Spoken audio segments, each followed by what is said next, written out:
नमस्कार दोस्तों, आपका स्वागत है। मैंने हाल ही में एक ऐसी कहानी सुनी दोस्तों, उस कहानी से मुझे बहुत सारी चीज़ें सीखने मिली और वो मैं आपके सामने रखता हूँ। छोटी सी एकदम बोध कथा है दोस्तों। उसमें एक जो शिष्य होते हैं वो अपने गुरु से जाकर मिलता है और उनसे ये कहता है कि आज भी गुरुजी, मैं आज कहीं ना कहीं आध्यात्म के स्तर पर अपने आप को आगे बढ़ाने की कोशिश कर रहा हूँ और आज दिल से मुझे समाधान मिल रहा है। न जाने कितने जन्मों से मैं इस सफ़र में आगे बढ़ने की कोशिश कर रहा हूँगा, लेकिन आज मेरे मन में बहुत ज़्यादा समाधान है। लेकिन मैं जब दुनिया को देखता हूँ, जैसे मेरा एक पड़ोसी रहता है, तो जो इंसान है वो बहुत ही ज़्यादा बुरा इंसान है, तो मुझे उसको लेकर बहुत ही ज़्यादा गुस्सा आता है। वो क्यों शराब पीता है, वो क्यों बुरा कर्म करता है। तो इस तरीके से वो ये कहता है कि उसको देखकर मुझे बहुत ही ज़्यादा बुरा लगता है कि ये मेरे जैसा क्यों नहीं सोचता, ये ऐसा क्यों नहीं सोचता कि मैं जो भी धन दौलत कमाता हूँ उसका कुछ हिस्सा लोगों को बांटूँ, ज़रूरतमंद को दूँ।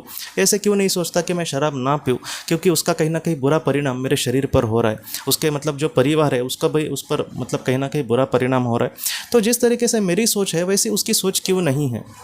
इन सारी चीज़ों को लेकर बस मेरे पड़ोसी की ही बात नहीं है, मेरे और भी जो जैसे दुनिया में लोगों को देखता हूँ कि लोग क्यों ऐसा बुरा कर्म करके दूसरों को दुख देने की कोशिश करते हैं। जैसे हमारी सोच है, जैसे मैं जीवन में आगे बढ़ रहा हूँ, आध्यात्मिक स्तर पर भगवान को जानने की कोशिश कर रहा हूँ, अच्छे कर्म करने की कोशिश कर रहा हूँ। जो ज़रूरतमंद लोग हैं उनके ही मन को कहीं ना कहीं मैं भगवान को उन लोगों में भगवान को देखने की कोशिश कर रहा हूँ और उनको मदद करने की कोशिश कर रहा हूँ, जिससे उसके उन जो दुआएं हैं वो भी मुझे बहुत ही अच्छे से मिल रही है। लेकिन आज मुझे किसी को मदद कर सके उसके दुआओं की भी अपेक्षा नहीं है। मैं इस तरीके से बहुत ही अच्छे से जीवन में आगे बढ़ रहा हूँ। तो ऐसे वक्त में मैं तो अच्छा हूँ, मैं अपने जीवन में बहुत ही अच्छे कर्म कर रहा हूँ, लेकिन जो दूसरे के दुनिया के लोग हैं उनके जो बुरे कर्म हैं उसको देखकर मुझे बहुत ही ज़्यादा बुरा लगता है गुरुजी। तब उसके जो गुरुजी होते हैं वो बहुत ही ऊंचे लेवल की आत्मा होती है दोस्तों। तो वो उसको बहुत ही अच्छे से जवाब देते हैं। वो ये कहते हैं कि तुम बहुत ही अच्छे से आगे बढ़ रहे हो, लेकिन तुम्हारी बातों से थोड़ा सा अहंकार भी मुझे दिखता है, थोड़ा सा गर्व की ये बातें लगती है कि कहीं ना कहीं मैं बहुत ही अच्छे से आगे बढ़ रहा हूँ। ऐसे तुम ज़रा भी मत समझना। तुम्हारे जो आत्मा का जो सफ़र है, जैसे वो बहुत ही ऊँचे लेवल की आत्मा थी उनकी, तो इनके बारे में, उस शिष्य के बारे में उनको बहुत ही ज़्यादा अच्छे से पता था। उन्होंने ये कहा कि तुमने हज़ारों जन्म इस दुनिया में लिए हैं और जिन लोगों को तुम कह रहे हो कि ये बुरा है वो बुरा है, इनसे भी 100 गुने से ज़्यादा तुमने बुरे कर्म अपने जीवन में शुरुआती दौर में किए हैं। और धीरे धीरे इन सारी चीज़ों को जब तुम समझ पाए और ईश्वर की कहीं ना कहीं जब तुम पर कृपा हुई, तब तुम अच्छे मार्ग पर कहीं ना कहीं आज चलने की कोशिश कर रहे हो। तुम अपने जीवन में फ़िलहाल बहुत ही अच्छे से जी रहे हो, इसमें कोई भी दो राय नहीं है, लेकिन इन सारी चीज़ों का जो क्रेडिट है वो तुम्हें ईश्वर को देना चाहिए। क्योंकि अगर वो तुम्हारे मन में अच्छाई नहीं डालते तो तुम एक पल के लिए भी अच्छे कर्म या फिर अच्छे विचार नहीं करते। उसके बाद उन्होंने बहुत ही अच्छे से कहा है कि जैसे तुम्हारे जब बुरे कर्म थे तब ऐसे भी बहुत सारे लोग थे जो बहुत ही अच्छे से जीवन में आगे बढ़ रहे थे और वो भी तुम्हें उस वक्त समझाने की कोशिश कर रहे थे, लेकिन तुम नहीं समझ रहे थे।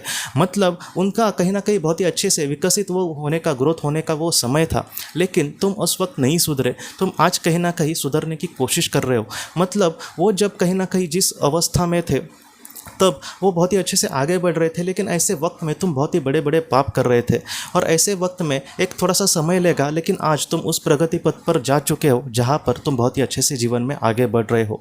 उन्होंने बाद में ये कहा कि जैसे कोई एक चौथी कक्षा में होता है, जो कोई 10th में होता है, 10वीं कक्षा में, तो इस तरीके से हमें सोचना चाहिए। जैसे हम 10वीं कक्षा में हैं और कोई बच्चा समझो चौथी कक्षा में है, तो हमारे मन में ऐसी बात नहीं आती कि अरे ये हमारे तक अब तक नहीं क्यों पहुँच पाया, मैं कितना आगे बढ़ गया उससे। हमें पता है कि उसकी जो आयु है वो थोड़ी सी कम है, तो इसलिए वो हमसे थोड़ा सा स्टैंडर्ड में पीछे है। तो वैसे ही है, हम अपने सफ़र में आगे बढ़ रहे हैं।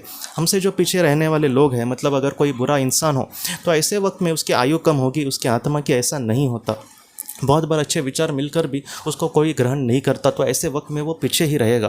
बहुत सारी ऐसी भी आत्माएं हैं दोस्तों जिन्होंने 5000 साल से वो पृथ्वी पर जन्म ले रहे, फिर भी उनको अब तक जो है मोक्ष नहीं मिला है। इससे हम समझ पाएंगे कि उनको भी जीवन में अच्छे उनके पास सामने पल आए होंगे, लेकिन उन्होंने उस वक्त ग्रहण नहीं किया।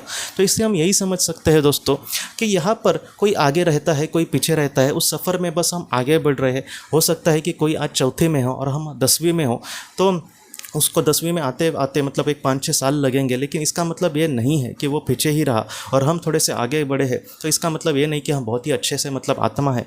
हो सकता है कि हमसे आगे बहुत ही अच्छे मतलब आत्माएं हमसे पीछे आकर भी चली गई हो। इन सारी चीज़ों में 100 बात की बात यही है दोस्तों, ये कहानी कहीं ना कहीं हमें यही सिखाती है कि हमारे जीवन में जहाँ पर हम हैं वहाँ पर हम बहुत ही अच्छे से उस सफ़र में आगे बढ़े। इस सफ़र में आगे बढ़ना मतलब क्या, स्थितप्रज्ञ मतलब हमारे मन को रखना, काम क्रोध लोभ से दूर रहना, किसी का भी बुरा मत चाहना, किसी का भी बुरा नहीं करना, जितना हो सके दुनिया को खुशियाँ देने की कोशिश करना। अगर किसी के साथ कुछ बुरा होता है तो उसको कुछ मदद करने की कोशिश करना। अगर हम मदद भी नहीं कर पा रहे तो कम से कम दिल से उसके लिए भगवान के सामने प्रार्थना करना, दुआएं करना। अगर हमारे साथ किसी ने अच्छा किया है तो उसको दिल से आशीर्वाद देना, उसके लिए भगवान के सामने प्रार्थना करना। तो ऐसी जो चीज़ें हैं वो हमें मतलब बहुत ही अच्छे लेवल तक मतलब लेकर जा सकती है और इसको ही हमें गंभीरता से लेना है। मैं कितना अच्छा हूँ और वो कितना बुरा, इन सारी चीज़ों में हमें नहीं अटकना। वो अपने जीवन में उस तरीके से आगे बढ़ रहे हैं, हम अपने जीवन में इस तरीके से आगे बढ़ रहे हैं। हम दोनों के जो रास्ते हैं वो एक ही है। हो सकता है कि कोई जल्दी पहुँचेगा तो कोई उससे थोड़ा सा देरी से पहुँचेगा, लेकिन वहाँ पर हम सबको पहुँचना है। इसलिए मैं आगे तुम पीछे, इस तरीके से हमें नहीं सोचना। जितना हो सके अच्छे जो कर्म से आगे बढ़ता है वो उस बहुत ही अच्छे से रास्ते पर बहुत ही जल्दी पहुँच सकता है। इसलिए हम इन सारी चीज़ों में दुनिया को देखने से अच्छा है कि हम अपने आप को देखें और अपने आप में सुधार लाकर उस प्रगति पथ कर जाने की कोशिश करें जो हमारे आत्मा का उद्देश्य है और उसको बहुत ही अच्छे से पूरा करने की कोशिश करें दोस्तों। तो दोस्तों हम अपने अगले वीडियो में मिलते हैं। आप अपना अपने परिवार का ख्याल रखना। आपका बहुत बहुत धन्यवाद। ज़िंदगी की रोशनी ये एक कंसल्टेंसी है जो ऐसे लोगों को मदद करने की कोशिश करती है जिन्होंने किसी अपने को खोया है या फिर जो लोग अपने जीवन में बहुत ही ज़्यादा दुखी है। जो लोग इस संस्था के साथ जुड़ते हैं उन्हें पास्ट लाइफ रिग्रेशन की ऑडियोज़ भेजी जाएगी, जिससे घर बैठे वह पास्ट लाइफ रिग्रेशन का अभ्यास कर सकते हैं। और उन्हें 5 मेडिटेशन ध्यान की भी ऑडियोज़ भेजी जाएगी और इसके साथ साथ उन्हें PDF किताबें भेजी जाएंगी जो हिंदी और अंग्रेज़ी में है, जो मोबाइल पर या फिर लैपटॉप पर आप उसे पढ़ सकते हैं। और 10 ऑडियो बुक्स भी आपको भेजी जाएंगी। तो दोस्तों अगर आप इस संस्था के साथ जुड़ना चाहते हैं तो कृपया इस नंबर पे व्हाट्सएप मैसेज करें। आपका बहुत बहुत धन्यवाद।